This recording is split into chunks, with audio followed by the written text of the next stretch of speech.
"O whistle, and I'll come to you, my lad," by M.R. James. "I suppose you'll be getting away pretty soon now full term is over, Professor?" said a person not in the story to the professor of ontography soon after they had sat down next to each other at a feast in the hospitable hall of St. James College. The professor was young, neat, and precise in speech. "Yes," he said, "my friends have been making me take up golf this term, and I mean to go to the East Coast, in point of fact to Burnstow, I dare say you know it, for a week or 10 days to improve my game. I hope to get off tomorrow."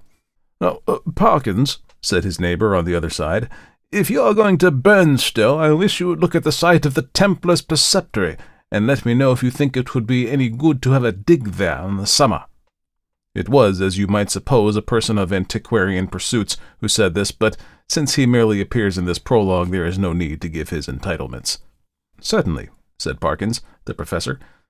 "If you will describe to me the whereabouts the site is, I will do my best to give you an idea of the lie of the land when I get back, or I could write to you about it, if you would tell me where you are likely to be." "Don't trouble to do that, thanks.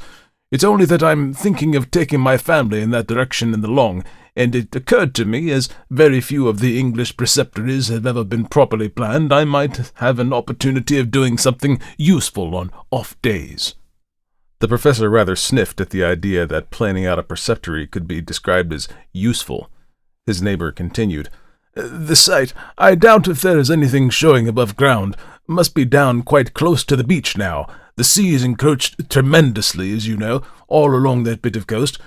I should think from the map that it must be about 3/4 of a mile from the Globe Inn, at the north end of town. Where are you going to stay?" "Well, at the Globe Inn, as a matter of fact," said Parkins. "I have engaged a room there. I couldn't get in anywhere else. Most of the lodging-houses are shut up in the winter, it seems, and as it is, they tell me that the only room of any size I can have is really a double-bedded one, and that they haven't a corner in which to store the other bed, and so on. But I must have a fairly large room, for I am taking some books down and mean to do a bit of work, and though I don't quite fancy having an empty bed, not to speak of two, in what I may call for the time being my study, I suppose I can manage to rough it for the short time I shall be there." "Do you call having an extra bed in your room roughing it, Parkins?" said a bluff person opposite. "Look here, I shall come down and occupy it for a bit. It'll be company for you." The professor quivered, but managed to laugh in a courteous manner. "By all means, Rogers. There is nothing I should like better. But I'm afraid you would find it rather dull. You don't play golf, do you?" "No, thank heaven," said rude Mr. Rogers. "Well, you see, when I'm not writing, I shall most likely be out on the links, and that, as I say, would be rather dull for you, I'm afraid." "Oh, I don't know. There's certain to be somebody I know in the place. But of course, if you don't want me, speak the word, Parkins. I shan't be offended. Truth, as you always tell us, is never offensive." Parkins was indeed scrupulously polite and strictly truthful. It is to be feared that Mr. Rogers sometimes practiced upon his knowledge of these characteristics. In Parkins's breast there was a conflict now raging, which for a moment or two did not allow him to answer. That interval being over, he said, "Well, if you want the exact truth, Rogers, I was considering whether the room I speak of would be really large enough to accommodate us both comfortably, and also whether, mind, I shouldn't have said this if you hadn't pressed me, you would not constitute something in the nature of a hindrance to my work." Rogers laughed loudly. "Well done, Parkins," he said. "It's all right. I promise not to interrupt your work. Don't disturb yourself about that. No, I won't come if you don't want me, but I thought I should do so nicely to keep the ghosts off." Here he might have been seen to wink and to nudge his next neighbor. Parkins might also have been seen to become pink. "I beg pardon, Parkins," Rogers continued. "I oughtn't to have said that. I forgot you don't like levity on these topics." "Well," Parkins said, "as you have mentioned the matter, I freely own that I do not like careless talk about what you call ghosts. A man in my position," he went on, raising his voice a little, "cannot, I find, be too careful about appearing to sanction the current beliefs on such subjects. As you know, Rogers, or as you ought to know, for I think I have never concealed my views." "No, you certainly have not, old man," put Rogers in a sotto voce.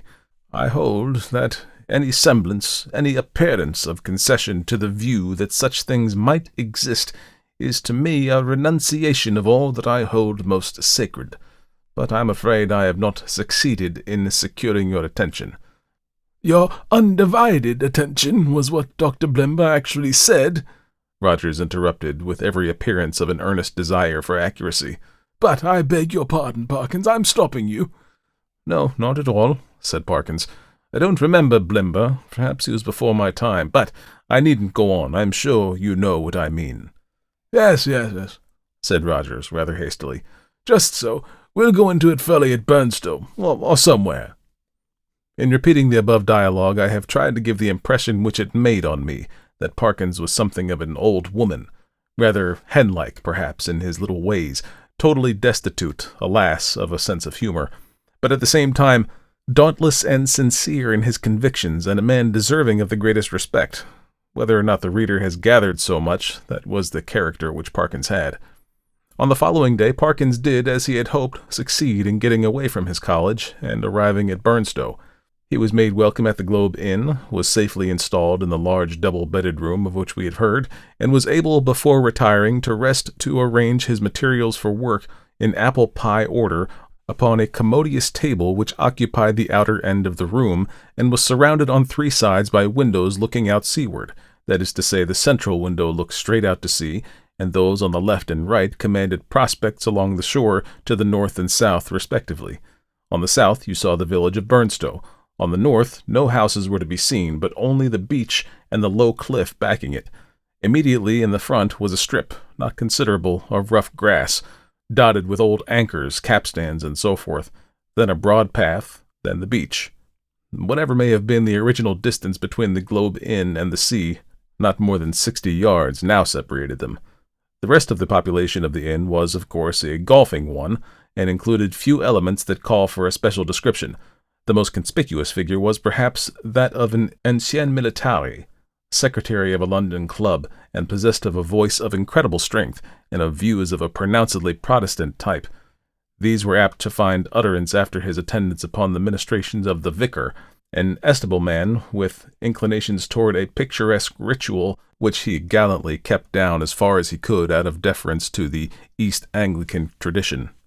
Professor Parkins, one of whose principal characteristics was pluck, spent the greater part of the day following his arrival at Burnstow in what he had called improving his game, in company with this Colonel Wilson, and during the afternoon, whether the process of improvement were to blame or not, I am not sure, the Colonel's demeanor assumed a coloring so lurid that even Parkins jibbed at the thought of walking home with him from the links. He determined, after a short and furtive look at that bristling mustache and those incarnadined features, that it would be wiser to allow the influences of tea and tobacco to do what they could with the Colonel before the dinner hour should render a meeting inevitable. "I might walk home tonight along the beach," he reflected. "Yes, and take a look, there will be light enough for that, at the ruins of which Disney was talking. I don't exactly know where they are, by the way, but I expect I can hardly help stumbling on them." This he accomplished, I may say, in the most literal sense, for in picking his way from the links to the shingle beach his foot caught, partly in a gorse root and partly in a biggish stone, and over he went. When he got up and surveyed his surroundings, he found himself in a patch of somewhat broken ground covered with small depressions and mounds. These latter, when he came to examine them, proved to be simply masses of flints embedded in mortar and grown over with turf.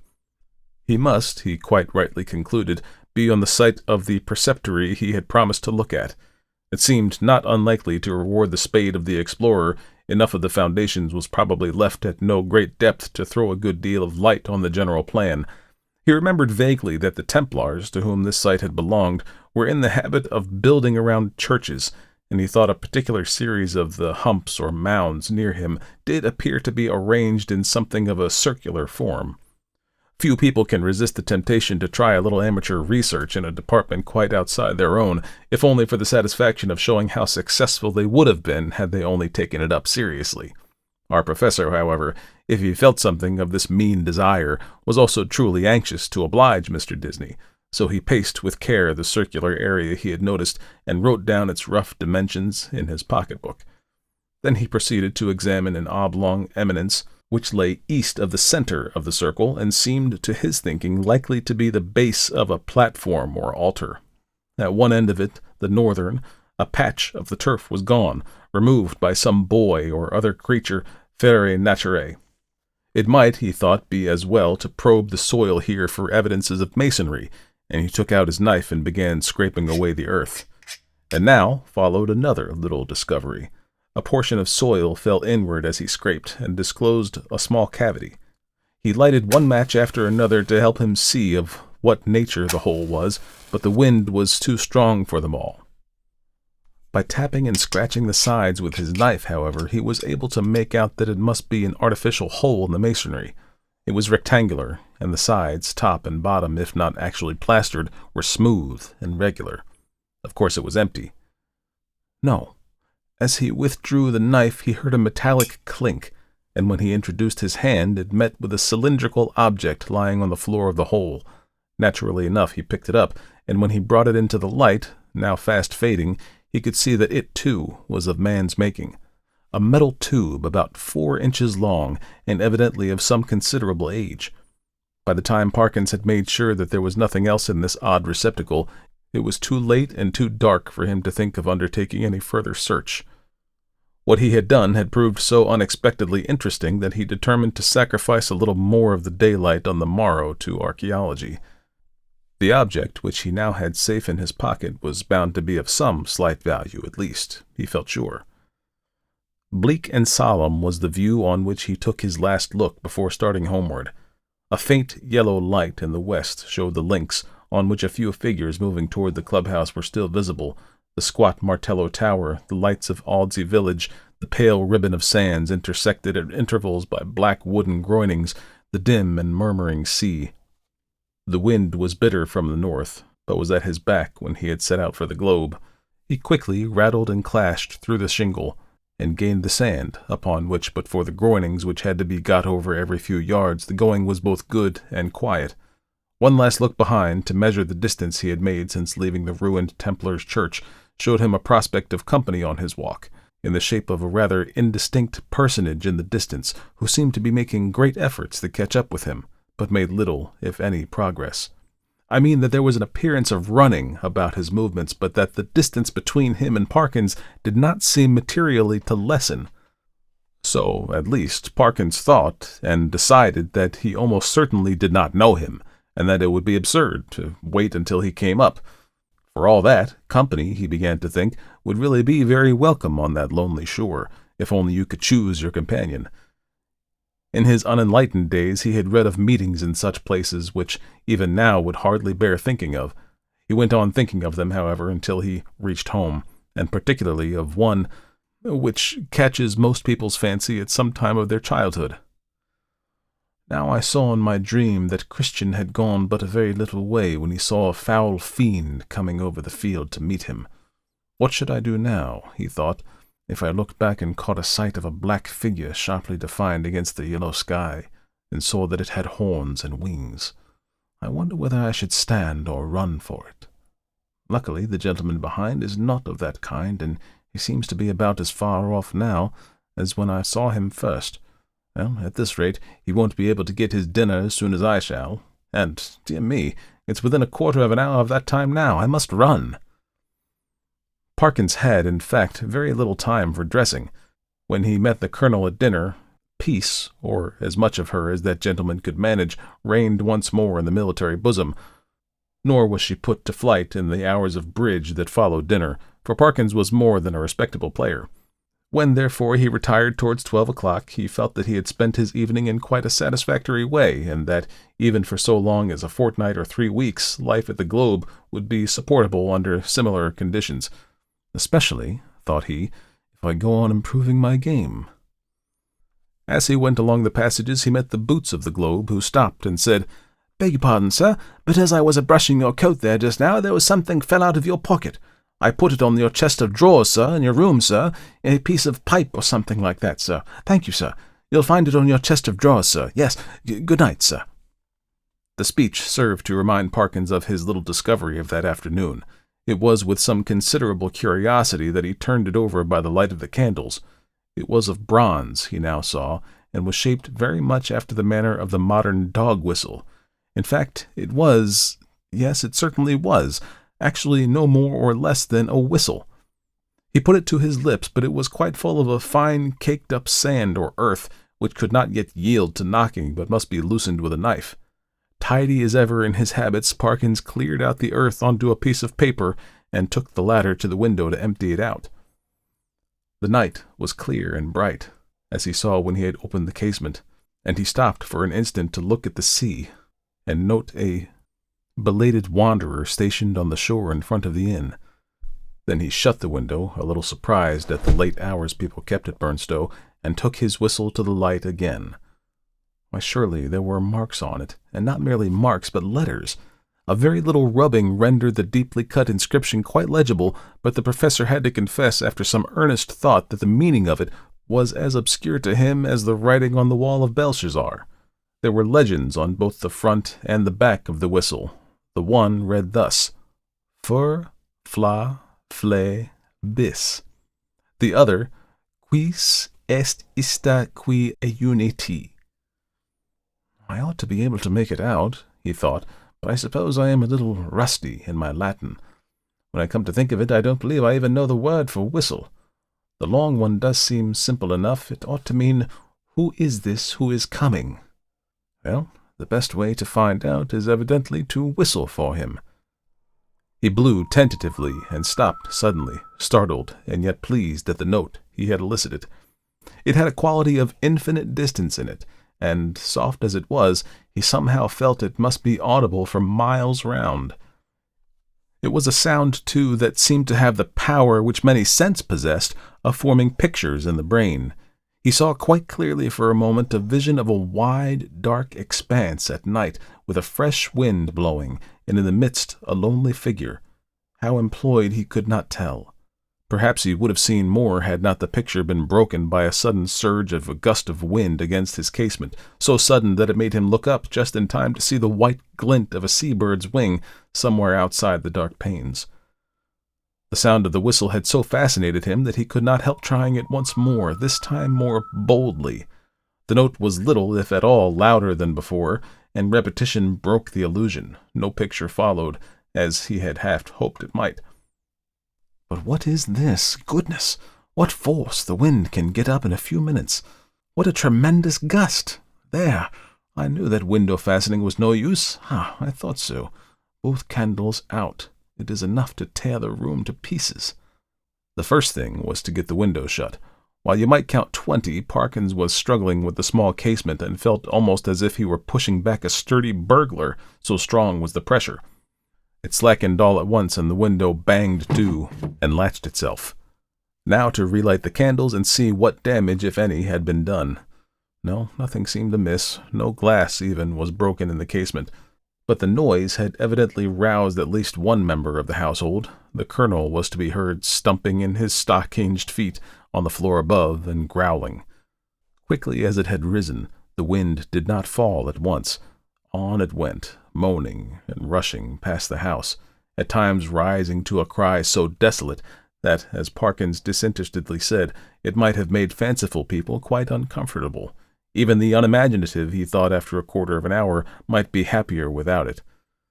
Whether it was the wind or the excitement of golf or of the researches in the preceptory that kept Parkins awake, he was not sure. Awake he remained, in any case, long enough to fancy, as I am afraid I often do myself under such conditions, that he was the victim of all manner of fatal disorders. He would lie counting the beats of his heart, convinced that it was going to stop work every moment, and would entertain grave suspicions of his lungs, brain, liver, etc., suspicions which he was sure would be dispelled by the return of daylight, but which, until then, refused to be put aside. He found a little vicarious comfort in the idea that someone else was in the same boat. A near neighbor, in the darkness it was not easy to tell his direction, was tossing and rustling in his bed too. The next stage was that Parkins shut his eyes and determined to give sleep every chance. Here again over-excitement asserted itself in another form, that of making pictures. Experto crede. Pictures do come to the closed eyes of one trying to sleep, and often his pictures are so little to his taste that he must open his eyes and disperse the images. Parkins's experience on this occasion was a very distressing one. He found that the picture which presented itself to him was continuous. When he opened his eyes, of course, it went, but when he shut them once more, it framed itself afresh and acted itself out again, neither quicker nor slower than before. And what he saw was this: a long stretch of shore, shingle edged by sand and intersected at short intervals with black groins running down to the water. A scene, in fact, so like his afternoon's walk that, in the absence of any landmark, it could not be distinguished therefrom. The light was obscure, conveying an impression of gathering storm, late winter evening, and slight, cold rain. On this bleak stage at first no actor was visible. Then, in the distance, a bobbing, black object appeared. A moment more, and it was a man running, jumping, clambering over the groins, and every few seconds looking eagerly back. The nearer he came, the more obvious it was that he was not only anxious, but even terribly frightened, though his face was not to be distinguished. He was, moreover, almost at the end of his strength. On he came. Each successive obstacle seemed to cause him more difficulty than the last.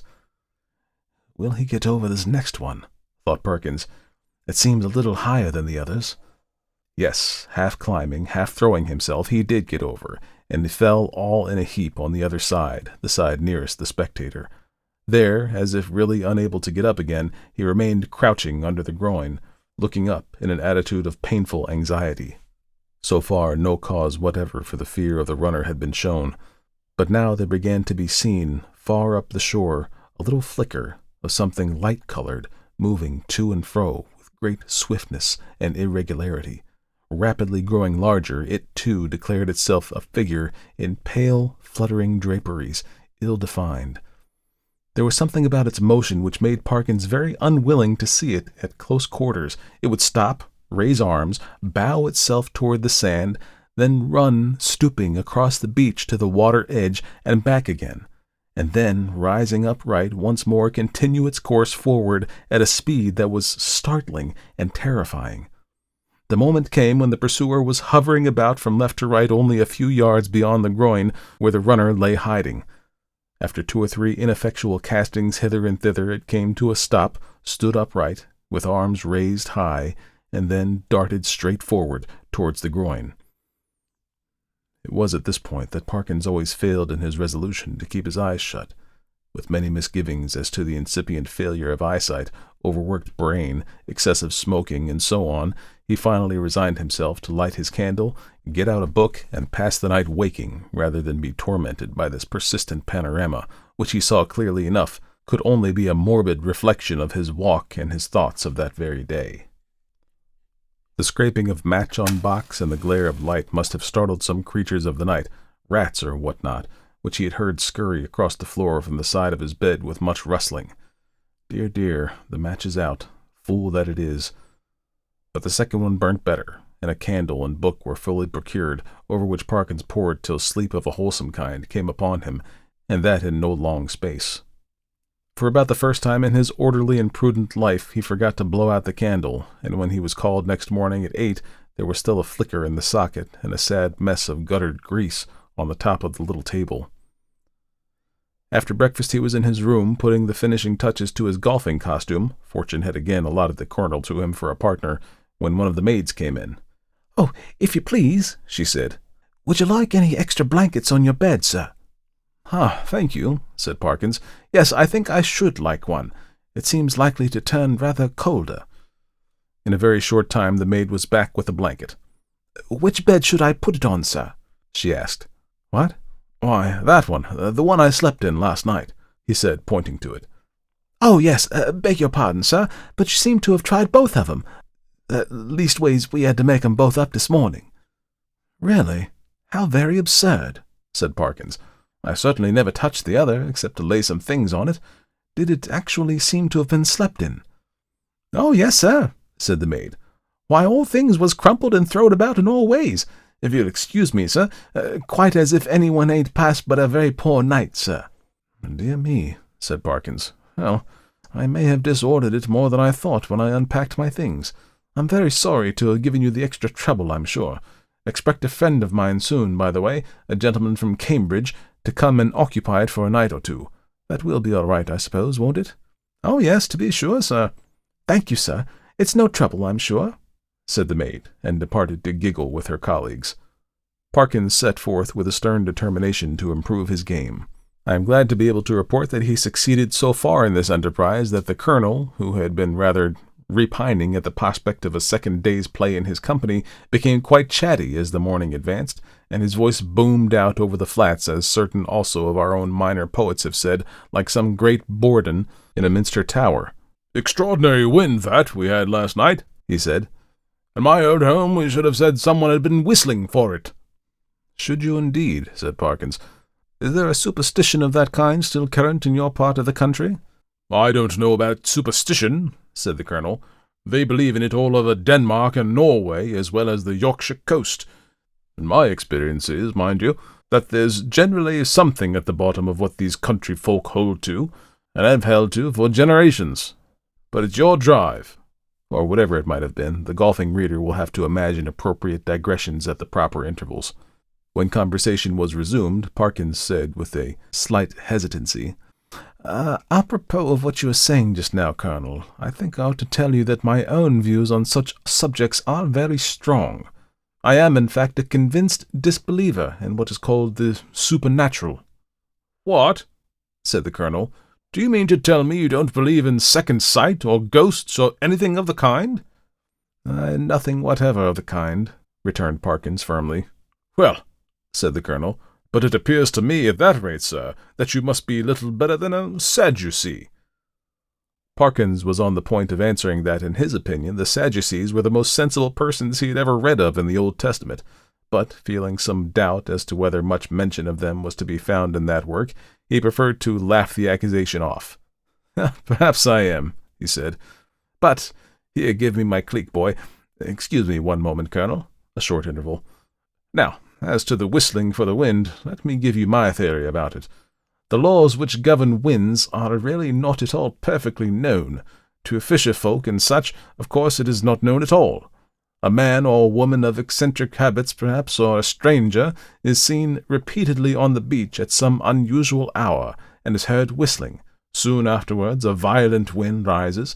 A man who could read the sky perfectly, or who was possessed a barometer, could have foretold that it would. The simple people of a fishing village have no barometers, and only a few rough rules for prophesying weather. What more natural, then, that the eccentric personage I postulated should be regarded as having raised the wind, or that he or she should clutch eagerly at the reputation of being able to do so? Now, take last night's wind. As it happens, I myself was whistling. I blew a whistle twice, and the wind seemed to come absolutely in answer to my call. If anyone had seen me—" The audience had been a little restive under this harangue, and Parkins had, I fear, fallen somewhat into the tone of lecturer, but at the last sentence the colonel stopped. "Whistling, were you?" he said. "And what sort of whistle did you use? Play this stroke first." Interval. "About that whistle you were asking, Colonel. It's a rather curious one. I have it in my— no, I see I've left it in my room. As a matter of fact, I found it yesterday." And then Parkins narrated the manner of his discovery of the whistle, upon hearing which the colonel grunted and opined that in Parkins's place he should himself be careful about using a thing that had belonged to a set of papists, of whom, speaking generally, it might be affirmed that you never knew what they might not have been up to. From this topic he diverged to the enormities of the vicar, who had given notice on the previous Sunday that Friday would be the feast of St. Thomas the Apostle, and that there would be service at 11 o'clock in the church. This and similar other proceedings constituted, in the colonel's view, a strong presumption that the vicar was a concealed papist, if not a Jesuit, and Parkins, who could not very readily follow the colonel in this region, did not disagree with him. In fact, they got on so well together in the morning that there was no talk on either side of their separating after lunch. Both continued to play well during the afternoon, or at least well enough to make them forget everything else until the light began to fail them. Not until then did Parkins remember that he had meant to do some more investigating at the preceptory, but it was of no great importance, he reflected. One day was as good as another. He might as well go home with the colonel. As they turned the corner of the house, the colonel was almost knocked down by a boy who rushed into him at the very top of his speed, and then, instead of running away, remained hanging on to him and panting. The first words of the warrior were naturally those of reproof and objurgation, but he very quickly discerned that the boy was almost speechless with fright. Inquiries were useless at first. When the boy got his breath, he began to howl, and still clung to the colonel's legs. He was at last detached, but continued to howl. "What in the world is the matter with you? What have you been up to? What have you seen?" said the two men. "Oh, I seen it wave at me out of the window," wailed the boy, "and I don't like it." "What window?" said the irritated colonel. "Come, pull yourself together, my boy." "The front window it was, at the hotel," said the boy. At this point, Parkins was in favor of sending the boy home, but the colonel refused. He wanted to get to the bottom of it, he said. It was most dangerous to give a boy such a fright as this one had had, and if it turned out that people had just been playing jokes, they should suffer for it in some way. And by a series of questions he made out this story. The boy had been playing about on the grass in front of the globe with some others, and they had gone home to their teas, and he was just going when he happened to look up at the front window and see it a-wiving at him. It seemed to be a figure of some sort, in white as far as he knew, couldn't see its face, but it wived at him. And it warn't a right thing, not to say a right person. Was there a light in the room? No, he didn't think to look if there was a light. Which was the window? Was it the top one or the second one? The second one it was, the big window what got two little ones at the sides. "Very well, my boy," said the colonel, after a few more questions. "You run away home now. I expect it was some person trying to give you a start.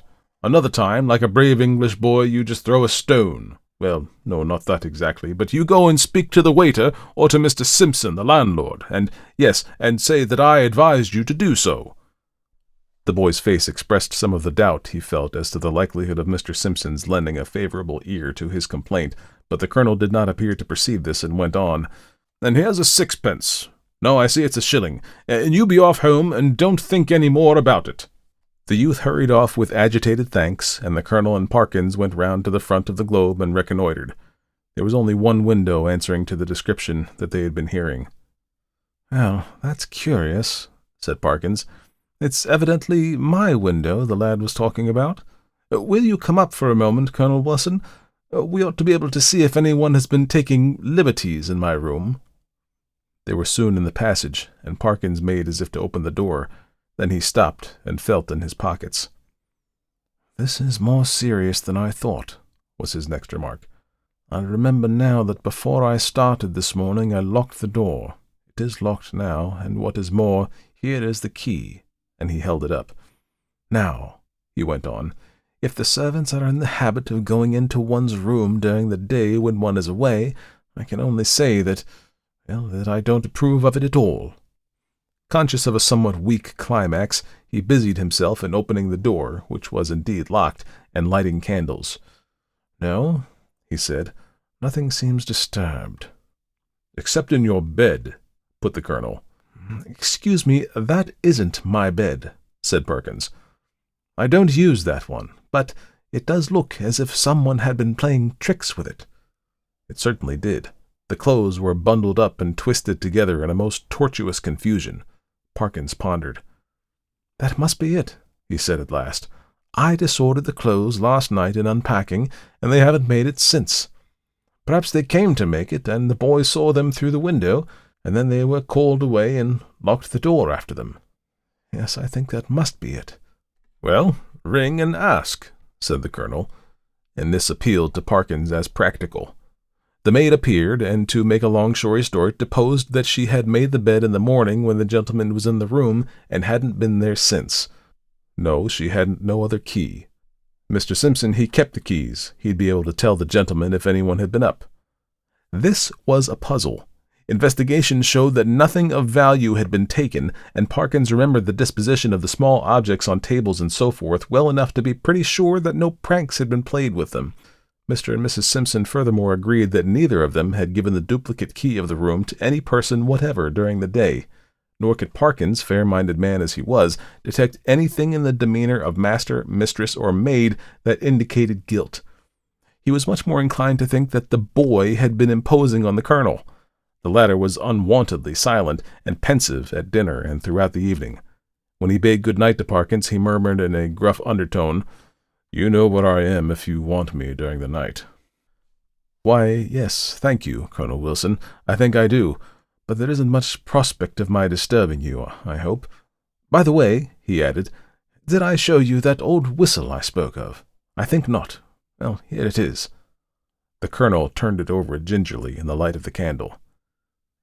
"Can you make anything of the inscription?" said Parkins, as he took it back. "No, not in this light. What do you mean to do with it?" "Oh, well, when I get back to Cambridge I shall submit it to some of the archaeologists there, and see what they think of it, and very likely, if they consider it worth having, I may present it to one of the museums." Said the colonel. "Well, you may be right. All I know is that if it were mine, I should chuck it straight into the sea. It's no use talking, I'm well aware, but I expect that with you it's a case of live and learn. I hope so, I'm sure, and I wish you a good night." He turned away, leaving Parkins in act to speak at the bottom of the stair, and soon each was in his own bedroom.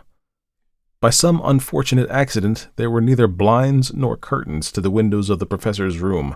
The previous night he had thought little of this, but tonight there seemed every prospect of a bright moon rising to shine directly on his bed and probably wake him later on.